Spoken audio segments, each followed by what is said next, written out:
The ocean covers 70% of the planet's surface, and most of the life on Earth is aquatic. Humanity hasn't explored the deep blue in full, but what we've seen so far is incredible. This is the deep blue captured by you. You're about to see the sea's biggest, baddest, and most bizarre through the lens of the internet's best viral video. Welcome to Deep Blue Discovery.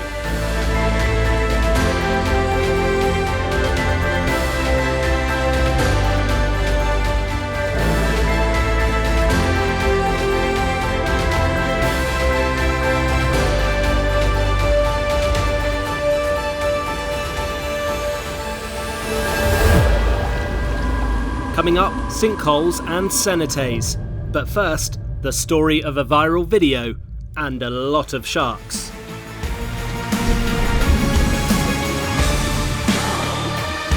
Queensland, Australia. This tale features a fisherman who was chased by more than 100 sharks, and the footage he captured during the ordeal. It's an important story because it didn't just happen once. Fishermen off Australia's Gold Coast are encountering scenes like this all the time. And while sharks are often erroneously painted in a bad light, in this case, these bronze whalers could actually be dangerous.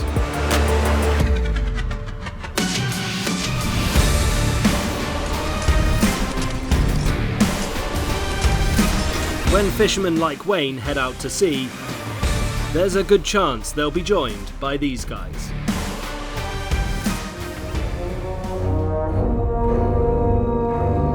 Whenever we winch the nets up, like the sharks get attracted to the noise of the engines and that of the vessels. And with the brighter lights, whenever the lights come on, the sharks get to know that there's food coming or possible food coming.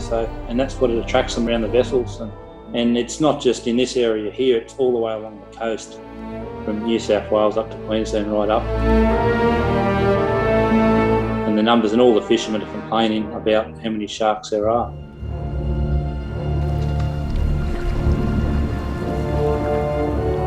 But for non-fishermen, it's difficult to believe this kind of thing happens.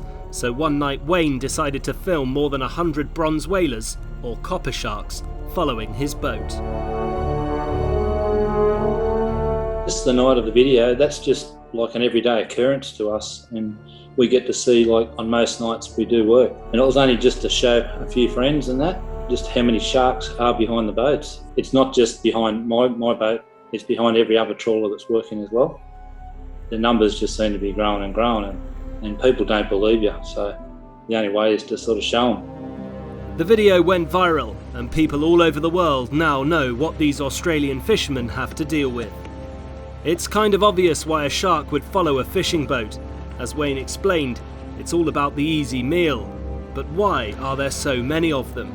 Wayne thinks that has something to do with the fishing too. There's no one really allowed to catch them anymore here on the East Coast.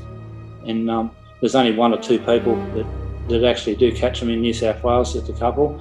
And in Queensland, and I'm not too sure of the numbers and that sort of stuff up north and that, but there's no one around here that catches them, so the numbers are just multiplying. The bronze whalers are obviously just doing what any predator would do given the opportunity. Scavenging makes more sense than hunting because it takes less energy. But because the sharks are in full-blown feeding mode when they're following the boats, they do pose a threat to the crews. Of course, that's only if the fishermen fall in. I don't think the outcome would be real good. I think if you had a bit of a nick or a cut or something, a little bit of blood or something, they'd just maul you. You see what they do to some of the stuff that we do throw back over. It wouldn't be a good outcome, I don't think. Being eaten is just the tip of the iceberg, and not really that likely. But according to Wayne, fishermen are complaining about this. Being followed by so many sharks, sometimes more than 200, has the potential to affect their livelihoods. When we winch the nets and that up, if the sharks bite the nets, we lose the product what's in the nets, and that affects the livelihood, of everyone sort of thing.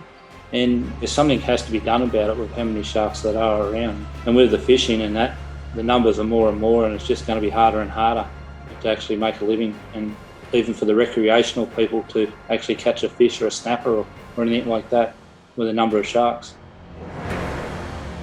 As you would expect, sharks do play a vital role in maintaining ocean ecosystems. But in any environment, if there's a population surge, particularly at the top of the food chain, it can have knock-on consequences. And it can affect us too, not just recreational fishermen, but swimmers and those who like to visit the Gold Coast's incredible beaches. Here off the Gold Coast, here where I am, we have to stay 2 miles off the coastline. And in that coastline, that area there are shark buoys and shark nets here off the Gold Coast, and they do work and they do help in a lot of the cases. You get further south where there's a bit more marine park and that sort of stuff, and that's where there has been more commonly shark attacks over the last few years. In 2020, Australia was reportedly the deadliest place in the world for shark attacks. That's despite a global decrease for the 3rd consecutive year. We can't say for certain that it's linked to this apparent population surge, but there were 8 fatal bites in Australian waters. Either way, Wayne's viral video taps into our base fears about sharks, partly because we often see them as being more solitary predators. But it's actually quite common to see so many of them, and here is the proof.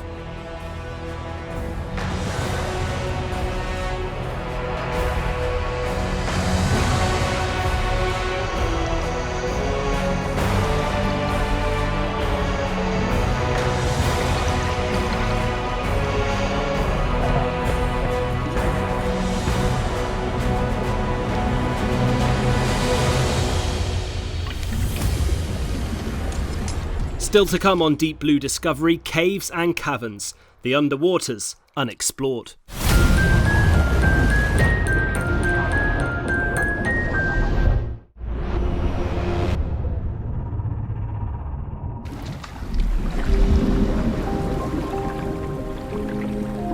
To explore caves, coves, caverns, sinkholes and cenotes takes serious skill, but it's always worth it. Not only are these hidden parts of the world beautiful, they also contain some superb wildlife. That's why we are going underground.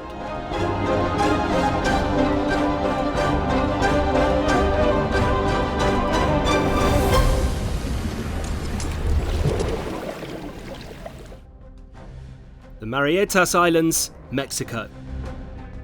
Drones give us a new perspective. That's why the best way to discover this hidden beach is from the sky. The hull was created by aerial bombing during 20th century war games. These days, it has a much more peaceful existence.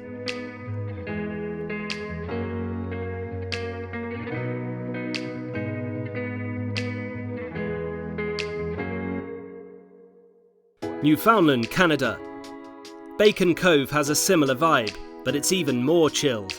Only a drone could spot this top-secret pool inside an iceberg.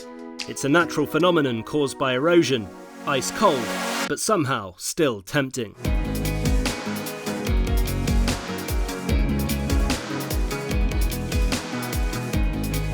Donegal Island. This cove has been dubbed the secret pool of light. You can find it, as these kayakers did, off the coast of Northwest Island. But you have to leave early in the morning to see the sun perfectly aligned with the lagoon.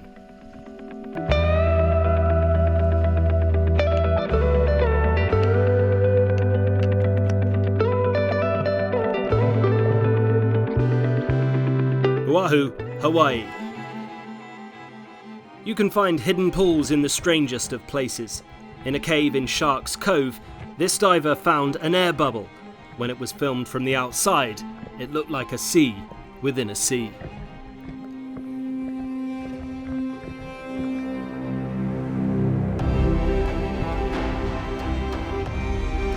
It really is incredible what you discover in the deep blue. Yucatan, Mexico. From an underwater lake to underwater fog. This foreboding atmosphere might look like a horror movie set, but it's actually created when hydrogen sulfide gets trapped between fresh water and the sea. Set your scuba lights to high beams.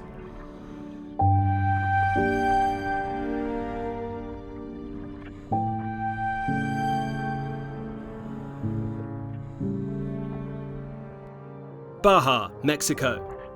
If you found the fog creepy, you would not want to run into this. These white-tip sharks were spotted huddled together in a small cave. The Philippines. In another cave off the coast of Gato Island, a hermit crab and the decorator crab are engaged in a tug of war. The hermit appears to be winning, but the decorator has a plan. He's eating as he fights, so he'll have his fill, no matter what.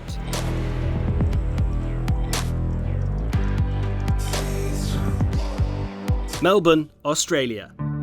This protective mother was also spotted in a little cave. It's a cuttlefish, and she's not letting anyone get close to her eggs. You can see her babies hanging from the cave ceiling. The motherfish is changing colour, possibly to warn off the diver.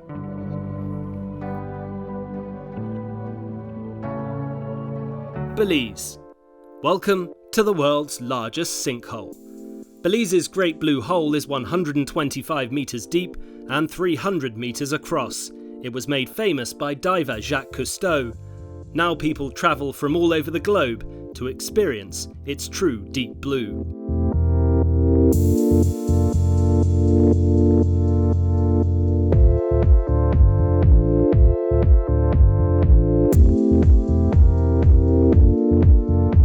The Bahamas. Belize's blue hole might be the largest, but Dean's blue hole is probably the deepest. This cavity reaches lung-busting depths of 202 metres. No wonder famous freediver Sachiko Fukamoto is climbing away from its edge.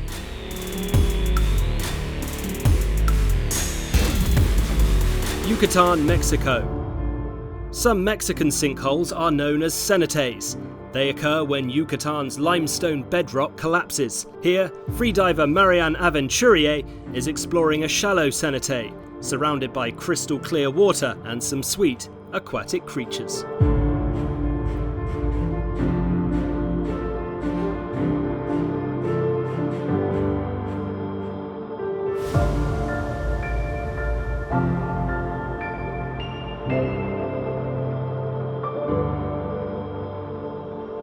Yucatan, Mexico. The El Zapate cenote is world famous.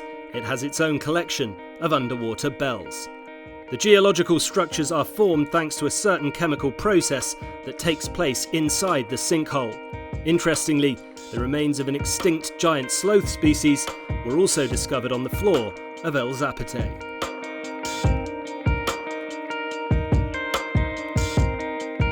Laos. In Laos, there's a majestic river cave called Tam Khoon She, and we're kind of back where we started because the best way to see this one is by drone.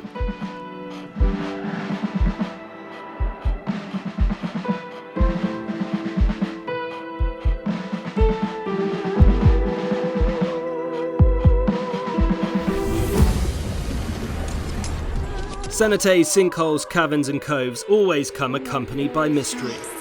That's why we decided to showcase just a few of the planet's hidden water worlds.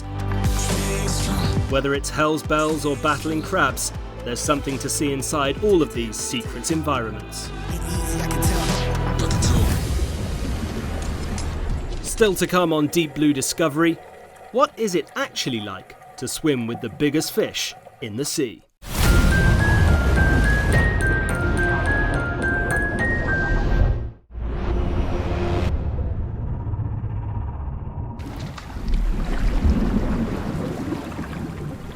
What is it actually like to swim with a whale shark? We think that's a question worth asking, especially for those of us who haven't had the experience. To answer it, we spoke to someone who stumbled across a whale shark and ended up filming a magnificent video.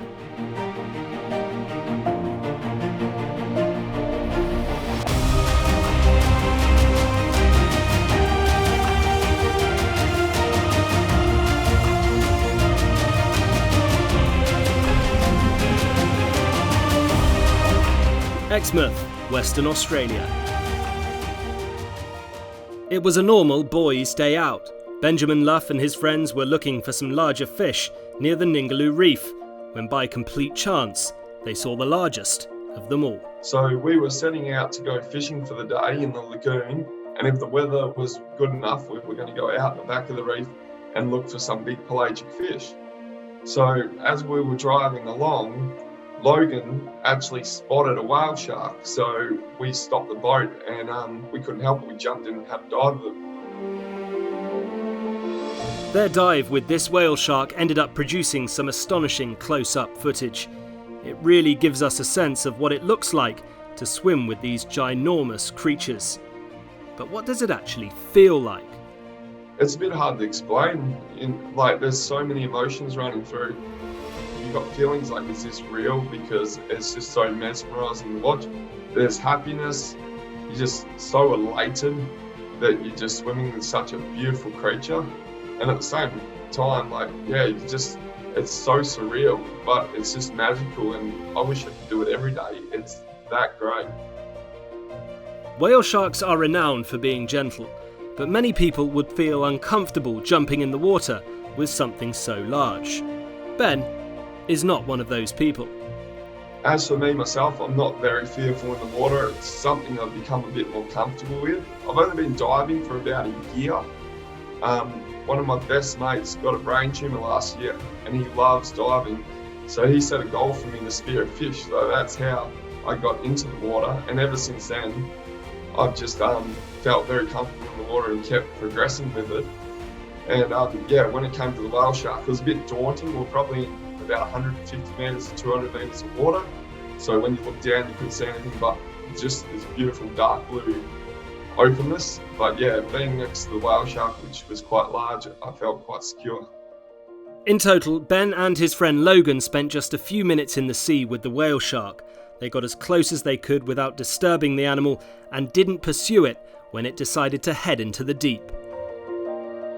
I wish it could have lasted for longer, but 3.5 minutes is beautiful. They're such a magic creature, you don't want to disturb them.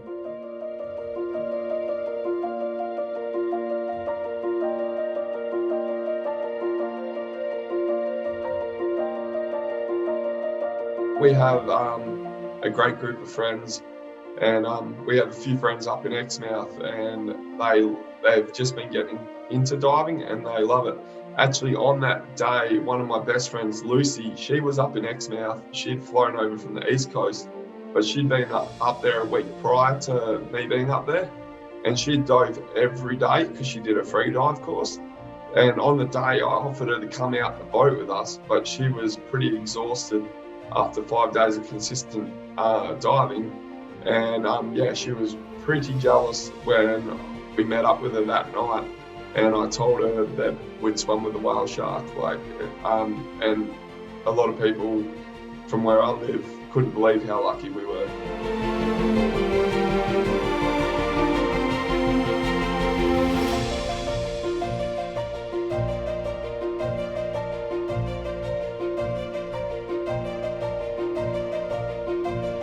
It slowly started to descend down into the depths after about 3.5 minutes, and we definitely weren't going to go looking for it again. We had our time with it. It was amazing, and we're just very grateful to have swum with it. And to give you more of an impression of what this kind of experience is like, Ben told us what his favourite moment was. But we didn't want to get too close to the whale shark. We wanted to respect it. But in my video that you'll see, I wanted to show you that I was a few metres away, and I'll just never forget its patterns shimmering through the sunlight as my hand goes in front of it. I have that mental image in my head. It'll probably be ingrained forever. And then the other thing was, just after we'd all dove with it, we were all just sitting in the boat. We were so happy. We didn't need to talk to emote. We all just knew how lucky we were, and we were just so happy. You could almost cry. It's just such a beautiful moment.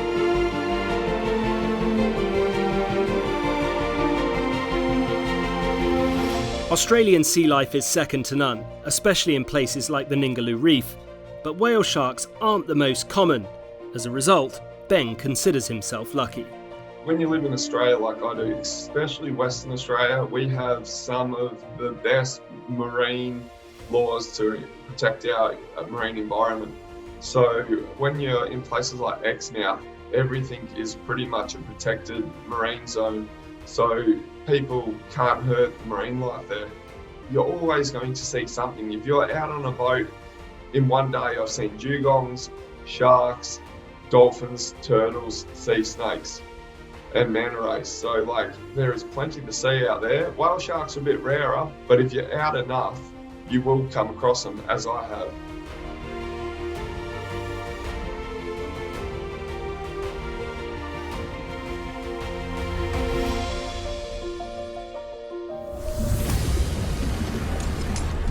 The ocean is home to hundreds of thousands of species. Deep Blue Discovery is dedicated to highlighting as many of them as possible. All of the footage you've just seen was shot by members of the public, and not specifically for this programme. It just goes to show that you never know what you might encounter if you enter the Deep Blue. Coming up next time on Deep Blue Discovery, imagine being the diver who stumbled across this alien-like creature. And we speak to a marine biologist about what he's learned about great white sharks.